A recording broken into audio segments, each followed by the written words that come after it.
Dracula Untold. When Vlad was a kid, his father had to turn him over to the Turkish to prove allegiance. He learned their language, their customs, became one of their best fighters, and then he went back home and became the Prince of Wallachia, nowadays Transylvania. He's been in rule for a few years, thinks everything's okay with the Turkish, but all of a sudden things change. An emissary from the Sultan comes and demands 1,000 children as tribute. So Vlad is now torn between serving the country and giving up the children to the Sultan, ensuring everyone's safe, but letting go the kids, including his own son, like his father did to him, or keeping his family together, keeping his son to himself, and by a war with the Turks. To up the stakes a little, something in the mountain killed a bunch of Turkish guys. The Turkish think he did it. He says he didn't. They kind of glance over it, but he knows something evil lies in those mountains. Something that easily killed a bunch of Turks. So when push comes to shove, he has to make a decision, and he turns to darkness to help his people. While Coppola's movie is Bram Stoker's Dracula with a little hint of the real historical character Vlad III, this movie is Vlad III's history with a little hint of Bram Stoker's Dracula. They took a little liberty with history. In this one, Vlad was raised by the Turks. He was one of the favorites. He was raised alongside with Mehmet, the Turkish guy. And they kind of became friends and bonded, and that's why he has some hope in the beginning of the movie. In reality, Vlad and his little brother were both raised by the Turks, and it was his little brother that was favorited by the Turks.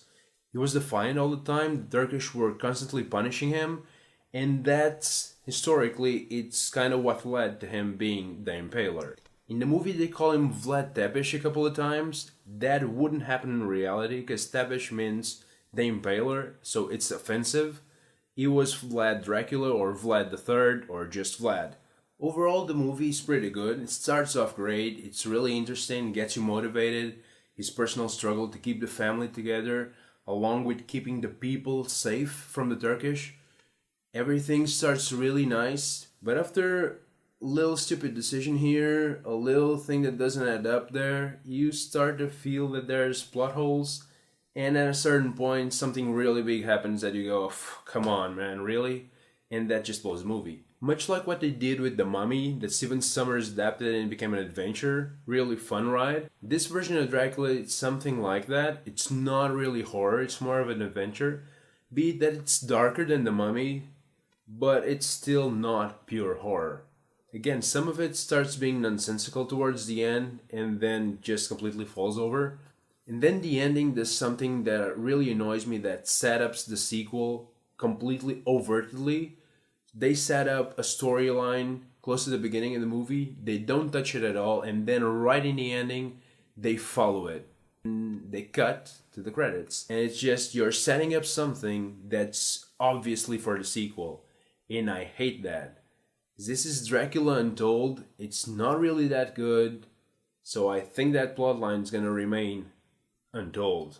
Dracula's a cool movie, starts off really well as an adventure, historical, and with dark tone and fun and interesting, and then it falls flat in the end. You're gonna have fun watching it, but by the end you're gonna think it could have been a lot better than it is. So it's enjoyable, but then forgetful. Hope you enjoyed this review. Thank you for watching. See you next time. Enjoy.